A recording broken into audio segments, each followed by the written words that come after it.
vocês? Hoje nós estamos aqui no nosso curso de Fundamentos da Educação de Jovens e Adultos para conversarmos um pouco sobre o método Paulo Freire. A nossa aula de hoje, ela está organizada de uma forma que vocês entendam, né, que vocês comecem a compreender o que vem a ser o método Paulo Freire. E hoje, então, eu vou começar com o ABC do método, né? Quando a gente pensa no método Paulo Freire, como que ele deve ser iniciado? É importante, para que vocês entendam bem o que a gente vai falar, que vocês, antes de terem vindo assistir a nossa aula, tenham assistido ao documentário Paulo Freire Contemporâneo, porque no documentário o Paulo Freire, sobre, né, o Paulo Freire, várias pessoas que estudam Paulo Freire, que conviveram com Paulo Freire, inclusive sua esposa, suas filhas, seu filho, um autor que é muito importante, que chama Moacir Gadotti, enfim, tem várias pessoas que vão falar sobre quem foi Paulo Freire. Então, é importante que, primeiramente, vocês assistam o documentário Paulo Freire Contemporâneo, para que depois vocês possam vir estudar um pouco sobre o que é o método Paulo Freire, a partir, né, de um livro que chama O que é o método Paulo Freire, de Carlos Rodrigues Brandão. Então, vamos lá, eu vou começar com vocês a nossa apresentação, tá bom? É muito bacana, gente, esse livro. Ele é um livro bem antigo, até da coleção Primeiros Passos, e é um livro que foi escrito por um autor que é uma pessoa que eu particularmente gosto muito, que é um professor, né, um antropólogo da Universidade de Campinas, hoje ele é aposentado, que é o professor Carlos Rodrigues Brandão. Aqui, então, a gente começa a pensar, né? Primeiramente, quem é Carlos Rodrigues Brandão? Como eu já falei anteriormente, é um professor, antropólogo, foi professor durante a vida inteira, né, da Unicamp, da Universidade de Campinas, dando aula na área de antropologia da educação. E aí ele escreve o que é o método Paulo Freire. E é neste livro que nós estamos fundamentando as nossas explicações sobre o método Paulo Freire, que nós vamos dividir em dois momentos, uma primeira parte, né, e a segunda parte. Então, como vocês já assistiram ao documentário que eu indiquei anteriormente, né, sobre Paulo Freire contemporâneo, Paulo Freire é um autor brasileiro de extrema importância, é o autor brasileiro mais conhecido no exterior, mais conhecido no mundo. Paulo Freire é nordestino, ele nasceu em Pernambuco, como vocês viram, ele se forma em Direito, mas logo, logo ele sai, ele não vai trabalhar advogando, e ele começa, então, a trabalhar como professor e se torna o grande educador, como vocês assistiram no vídeo Paulo Freire Contemporâneo. Vocês já ouviram muito falar, ao longo desse tempo no curso de Pedagogia, sobre Paulo Freire e sobre o método Paulo Freire também. Mas muitas vezes o método Paulo Freire, ele é entendido de maneira equivocada ou de maneira, eu costumo dizer mais, o método Paulo Freire, no geral, ele é conhecido como se fosse uma coisa simples. E como nós vamos estudar a partir de agora, é um método extremamente rigoroso. Né? E essa é uma coisa que eu sempre destaco, né? O método Paulo Freire é um método extremamente rigoroso. Paulo Freire pensou que um método de educação construído em cima da ideia de um diálogo entre educador e educando, onde há sempre partes de cada um no outro, não poderia começar com o educador trazendo pronto do seu mundo, do seu saber, o seu método e o material de fala dele. Então, esse é o primeiro princípio do método Paulo Freire, né? Ele foi pensado para a educação de adultos, tá? Para a educação de jovens e adultos, que a gente chama de EJA. Como vocês viram, tem uma primeira experiência lá em Angicos, né, no Rio Grande do Norte. Então, quando se fala em método Paulo Freire, a gente está pensando, não que ele não possa ser utilizado com criança, mas inicialmente aqui a gente está pensando nas questões do adulto, tá? O Paulo Freire, ele tem uma crítica muito grande ao uso de cartilhas, né?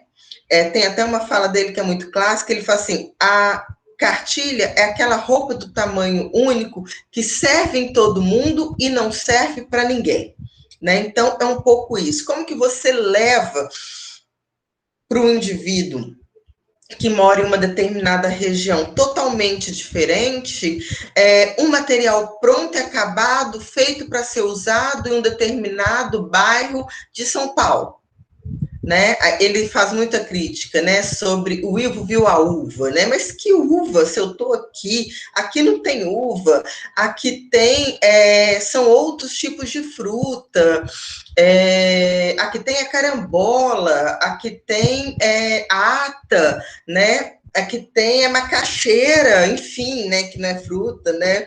É uma raiz, mas são outras coisas. Eu não posso trazer um exemplo, uma coisa que o meu aluno nunca viu para começar um processo de alfabetização dele, né? Então, o Paulo Freire, ele começa o método pensando exatamente essa questão, de trazendo um contraponto ao uso dessas cartilhas, que eram muito comuns de serem usadas no processo de alfabetização. Então, ele pensa, olha, eu não posso trazer algo pronto para o meu educando, né? Algo que seja apenas do mundo do educador. Um dos pressupostos do método é a ideia de que ninguém educa ninguém e ninguém se educa sozinho. A educação que deve ser um ato coletivo, solidário, um ato de amor. Dá para pensar sem susto. Ela não pode ser imposta, porque educar é uma tarefa de troca, de trocas entre pessoas. E se não pode ser nunca feito por um sujeito isolado. Então, vamos lá. Engasguei aqui. Então, vamos lá. O primeiro princípio, o educador não deve levar dentro da perspectiva freiriana, tá, gente?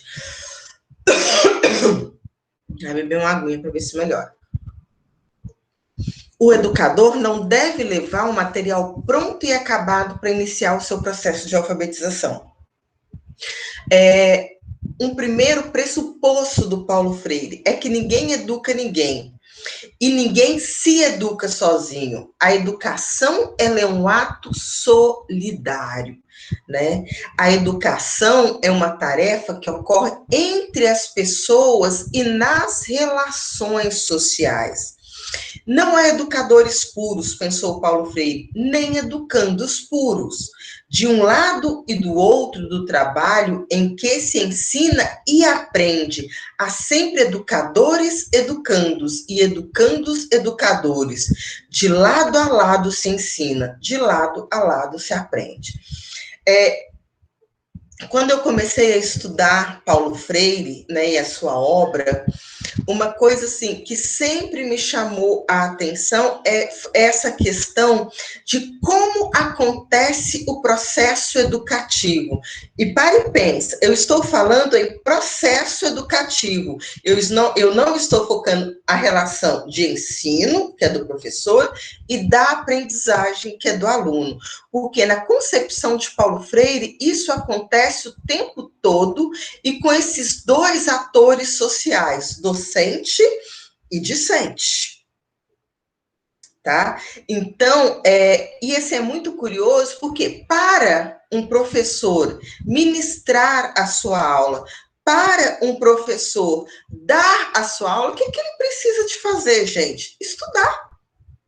Quando eu penso em um curso de Fundamentos da Educação de Jovens e Adultos, o que eu faço primeiro? Eu vou estudar, eu vou ver o que se tem, Eu faço um levantamento bibliográfico sobre as outras universidades, os outros cursos de pedagogia, se tem ou não a disciplina de fundamentos. Eu leio a ementa desses outros cursos, eu leio as referências bibliográficas desses outros cursos, e eu vou estudando, estudando. Depois que eu fiz um levantamento, entendi o que é, eu penso, e agora? Para quem que eu vou dar esse curso? É um curso que eu vou ministrar em Floriano. É um curso que eu vou ministrar no estado do Piauí, na região Nordeste brasileira. Quem são esses alunos do curso de pedagogia? De onde eles vêm? Aonde eles moram? Como que eles vivem? Qual que é a necessidade de aprendizagem deles? Quem serão os futuros alunos que eles irão alfabetizar na EJA enquanto professores do município de Floriano? Vocês estão vendo? Eu tenho que parar, eu tenho que estudar, eu tenho que pensar, eu tenho que planejar para o meu discente. Isso é um ato de que eu estou aprendendo para ensinar. Mas quando eu entro na sala de aula com vocês, quando eu começo a conversar sobre a EJA, a primeira coisa que eu sempre pergunto: o que é educação de jovens e adultos? O que vocês sabem sobre isso? Vocês conhecem algum adolescente, jovem, adulto ou idoso não alfabetizado? Como que é isso? Como que essas pessoas vivem? À medida que vocês vão me falando, eu vou aprendendo sobre a realidade do município de Floriano, sobre como vocês pensam a EJA. Então, ao mesmo tempo que eu aprendo com vocês, vocês aprendem comigo. Por isso, então, o Paulo Freire ele tem essa concepção. A concepção da educação enquanto um ato de amor. E aqui, gente, não é esse amor que a gente conhece rasamente, é um lado do amor, do respeito e das relações sociais. É um amor que nós devemos ter em relação à vida, em relação ao ser humano. Né? Que a gente às vezes pensa no amor, a gente pensa no amor que você tem pelo seu namorado, pelo seu marido, pela sua namorada, pela sua, enfim, né? Pelo seu pai, pela sua mãe. É um amor muito maior. É muito comum as pessoas me perguntarem assim: Andréia, você gosta de ensinar? Você ama ensinar? Eu falo assim: eu tenho uma relação de amor com a vida. E o meu trabalho faz parte da minha vida. Eu tenho uma relação de amor familiar, eu tenho uma relação de amor com o trabalho, eu tenho uma relação de amor marital, eu tenho uma relação de amor com o filho. A nossa vida, ela é composta por várias relações de amor, né? E o meu trabalho é uma delas, né? Porque imagina você trabalhar naquilo que você não ama, naquilo que você não gosta.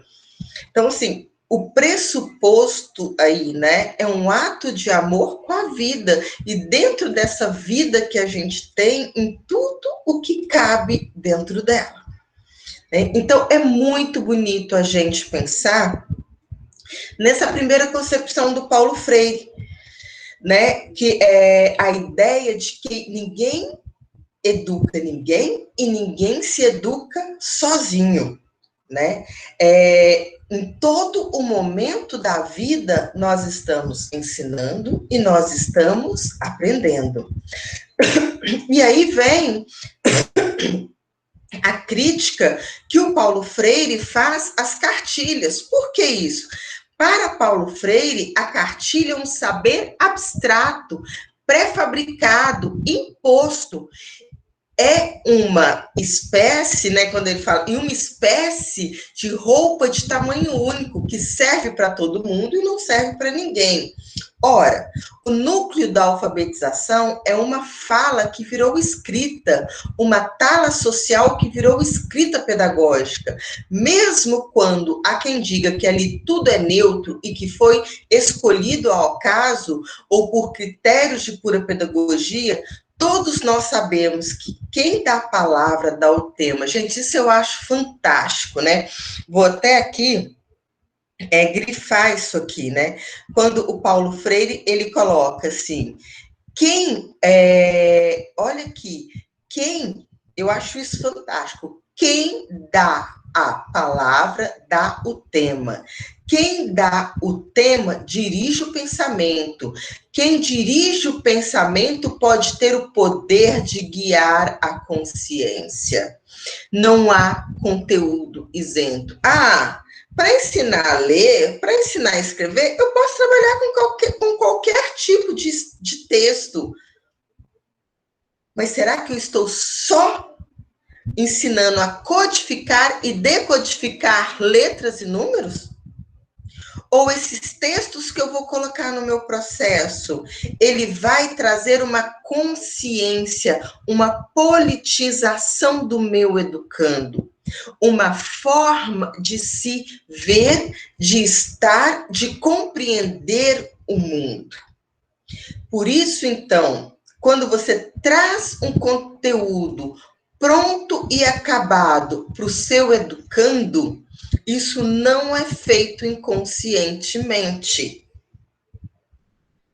Você tem uma intenção. Quando eu estou falando você é quem? O professor, a professora.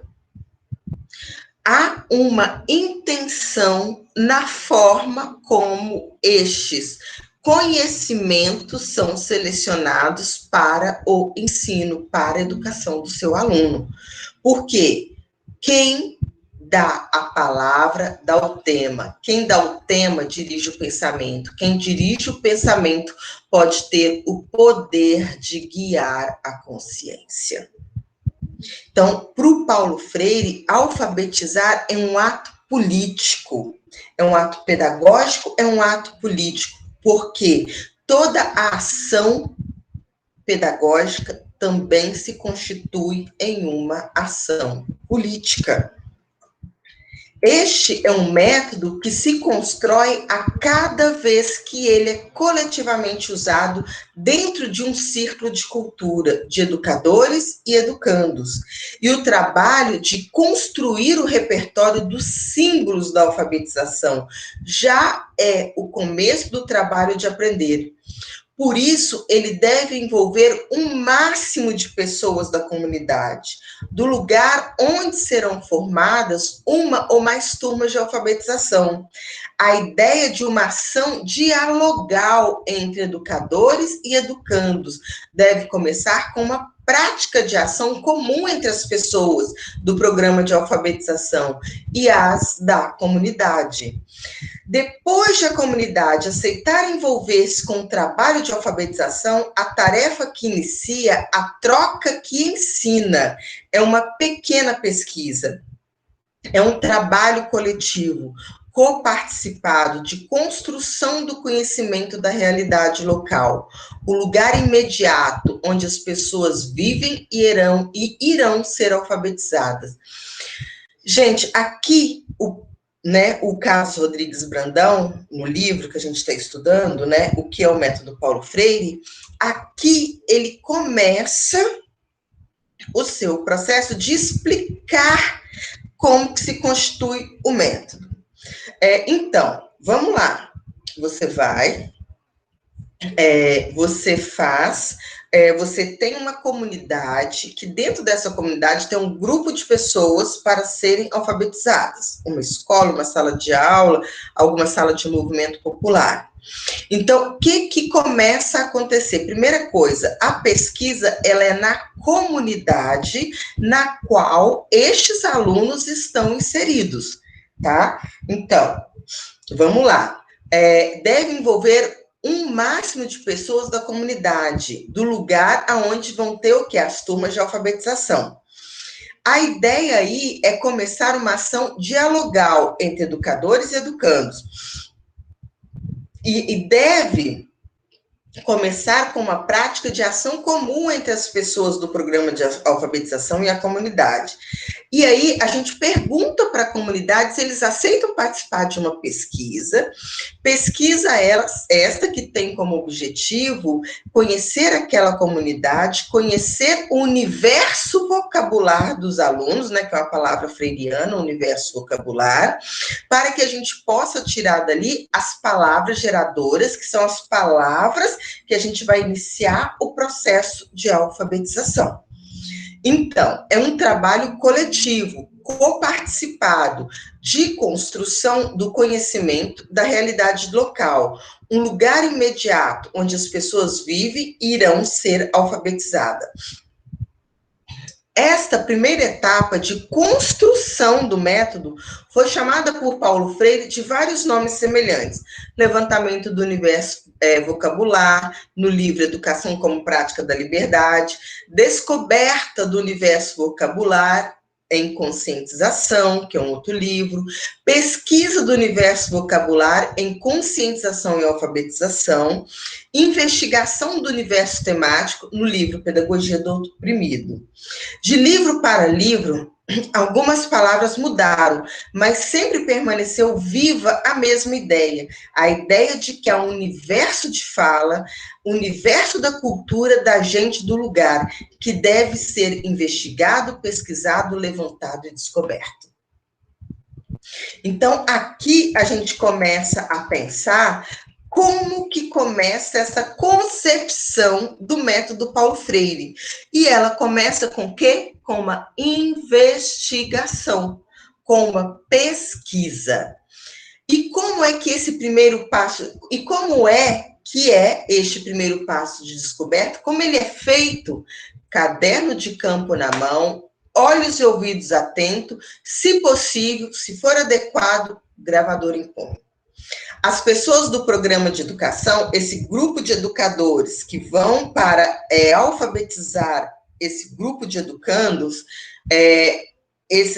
misturam-se, as pessoas do programa de educação misturam-se com as comunidades, né? Se for viável, até podem morar ali por um determinado tempo, para que eles possam conviver, pensar mesmo em uma pesquisa, né, onde você fica, onde você mora, onde você convive com as pessoas, né? Se for possível, habitam, sem molestá-lo, sem incomodá-lo no seu cotidiano. Não há questionários nem roteiros pré-determinados para a pesquisa. Se houvesse, deixaria de ser o quê? Uma perspectiva freiriana e passaria a ser o quê? Uma cartilha. Estaria um pronto ponto de vista dos pesquisadores. A pergunta sobre a vida, sobre o caso acontecido, sobre o trabalho, sobre o modo de ver e de compreender o mundo. Tá? A pesquisa do universo vocabular deve ser conduzida de tal forma que reduza sempre a diferença entre pesquisador e pesquisado. O próprio tato, né, de que se está fazendo uma primeira etapa do método, né? Quando está falando aqui de tato, é uma própria percepção, que é a primeira etapa do método. Com o levantamento deve ser anunciado claramente. Futuros, depois eu explico essa questão dos animadores para vocês, porque quando Paulo Freire desenvolve o método, ele não usa a palavra professores, ele usa a palavra animadores, porque são os animadores do círculo de cultura, né? Os futuros alfabetizandos devem ser incentivados a participar dos trabalhos e a avaliar o seu andamento. A todo momento, é preciso fugir da imagem de pesquisa tradicional, que se alimenta justamente da oposição pesquisador-pesquisado. O que se descobre com o levantamento não são homens objeto de pesquisa, não. Nem é uma realidade neutra. São os pensamentos, linguagem das pessoas. São falas que, a seu modo, desvelam o mundo e contém para a pesquisa os temas geradores falados através das palavras geradoras. Aqui, então, gente, começa a primeira etapa do método. Ele não começa com o educador dentro de uma sala de aula, já alfabetizando, ensinando letras, sílabas, palavras, frases, parágrafos e textos para os alunos. Não, não é assim. Começa com este alfabetizador indo até a comunidade e se inteirando e permitindo-se conhecer o que é aquela realidade, como aquelas pessoas vivem e como elas falam, como elas comem, do que elas gostam, com que elas trabalham. É de você conhecer mesmo este educando, para partir daquela realidade, você tirar palavras que possam fazer sentido no processo de alfabetização. A partir do levantamento das palavras, a pesquisa descobre as pistas de um mundo imediato, configurado pelo repertório dos símbolos, através dos quais os educandos passam para as etapas seguintes do aprendizado coletivo e solidário de uma dupla leitura, a da realidade social que se vive e a da palavra escrita que a retraduz. Gente, eu sou encantada com essa perspectiva de alfabetização. Por quê? Quando você faz todo esse levantamento e entra na sala de aula com o aluno, com a aluna, com seu educando ou educanda, você ali vai estar trazendo para ele toda a realidade social na qual ele já está inserido, na qual ele já conhece, e agora aquilo ele vai transformar em palavra escrita, que é uma retradução desta realidade. O objetivo da pesquisa do universo vocabular é temático, é surpreender a maneira como uma realidade social existe na vida e no pensamento, no imaginário de seus participantes. A pesquisa deve ser um ato criativo e não um ato de consumo. A descoberta coletiva da vida através da fala, do mundo, através da palavra, não deve servir apenas para que os educadores obtenham um primeiro conjunto de material de alfabetização, palavra, frases, dados, desenhos e fotos. Não, não é isso, né? Então, a gente agora, aqui, eu estou hoje discutindo a primeira parte do método Paulo Freire, tá? Com vocês. A nossa aula de hoje é uma apresentação, né, do que vem a ser o método Paulo Freire e como ele foi pensado. Então, né, Paulo Freire, ele propõe um método de alfabetização por quê? Ele propõe um método de alfabetização para contrapor as cartilhas, que era trazido e não tinha nada a ver com a realidade dos alunos. Por isso, então, Paulo Freire, entendendo o que acontecia no processo de alfabetização dos adultos, ele passa a propor um método. E este método, ele é composto por uma primeira etapa, que é a etapa do levantamento do universo vocabular desses alunos. Tá bom? Então, a nossa aula de hoje, ela teve como objetivo exatamente isso, apresentar quem é Paulo Freire. Então, primeiramente, vocês assistiram o filme, o documentário sobre Paulo Freire contemporâneo. Depois, nós começamos aqui na aula a explicar por que Paulo Freire pensou um método e quais eram os pressupostos do método Paulo Freire, né? E quais foram as primeiras etapas propostas por ele, que era a pesquisa feita por esse grupo ele chama de animadores, tá? Ou de futuros alfabetizadores, para que eles fossem até as comunidades conhecer a realidade na qual os alunos estavam ou estão inseridos. A partir daqui, gente, aqui eu trabalhei, né? Voltando lá, só para vocês lembrarem, a gente está estudando o que é método Paulo Freire, do Carlos Rodrigues Brandão. Esse primeiro momento da nossa aula de hoje, ele está entre a página 9 e a 14, tá? E aí, depois de vocês assistirem a nossa aula, lerem no livro a página 9 a 14, vocês deverão responder as seguintes questões. Um dos pressupostos do método Paulo Freire é a ideia de que ninguém educa ninguém e ninguém se educa sozinho. Como deve ser a educação na concepção de Freire? Né? Então, essa é a primeira pergunta. A segunda, qual é a primeira etapa do método Paulo Freire? E a terceira, como deve ser conduzida a pesquisa sobre o universo vocabular, né, que nós falamos aqui. Essas questões estarão colocadas como tarefa dentro do SIGA, tá bom? Gente, aqui então eu termino com vocês essa primeira etapa do nosso estudo sobre o método Paulo Freire. Vou interromper aqui o compartilhamento finalizar a apresentação, volto aqui com vocês. Espero que vocês estejam começando a entender que pessoa fantástica é o educador Paulo Freire e quais foram as contribuições dele para a educação. Na próxima aula, nós vamos continuar discutindo, né? Como se chega à palavra geradora, como se chega ao tema gerador, como que a gente faz o trabalho com a fala dentro das palavras e dos temas geradores. E trabalhar alguns exemplos de fichas de cultura, tá bom? Foi um prazer estar com vocês. Até a nossa próxima aula, onde a gente continua esse estudo belíssimo sobre o método Paulo Freire. Beijos, até a próxima.